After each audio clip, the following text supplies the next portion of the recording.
Bagaimana cara memakai, membuka, dan membuang masker dengan benar? Ikuti langkah ini. 4 langkah memakai masker. Pertama, sebelum memakai masker, cuci tangan menggunakan air mengalir dan sabun atau cairan antiseptik. Kedua, pastikan masker menutup hidung, mulut, dan dagu secara keseluruhan. Karena itu, gunakan masker sesuai ukuran. Ketiga, perhatikan posisi masker. Bagian yang berwarna ditempatkan di depan, sementara yang putih menempel di wajah. Keempat, setelah masker terpasang, tekan bagian atas hingga sesuai bentuk hidung kamu dan pastikan sudah rapat. 4 langkah membuka dan membuang masker yang benar. Pertama, membuka masker, pastikan tidak memegang bagian depan masker, tapi dengan melepas bagian kaitan belakang masker. Kedua, gantilah masker jika rusak, kotor, atau basah. Ketiga, buang masker dengan benar ke tempat sampah. Keempat, setelah membuang masker, cuci tangan dengan air mengalir dan sabun atau antiseptik.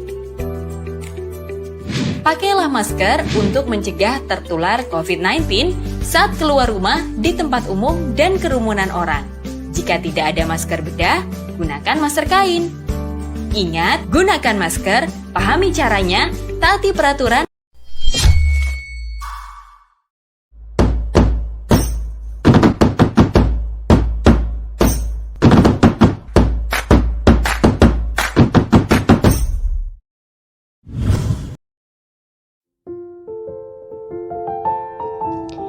Kerangka konseptual adalah struktur teori akuntansi yang didasarkan pada penalaran logis yang menjelaskan kenyataan yang terjadi dan menjelaskan apa yang harus dilakukan apabila ada fakta atau fenomena baru. Kerangka dasar bertujuan dan berperan sebagai acuan untuk digunakan bagi Badan Penyusun Standar Akuntansi atau Accounting Standard Setting Body, yaitu misalnya Dewan Standar Akuntansi Keuangan, Ikatan Akuntan Indonesia, Financial Accounting Standard Board Amerika Serikat, Accounting Negara atau Regional, serta International Accounting Standard Committee. Penyusunan laporan keuangan dalam menghadapi sesuai kasus yang belum atau tidak jelas diatur dalam suatu standar akuntansi yang berlaku. Auditor dalam menentukan audit opini atas laporan keuangan.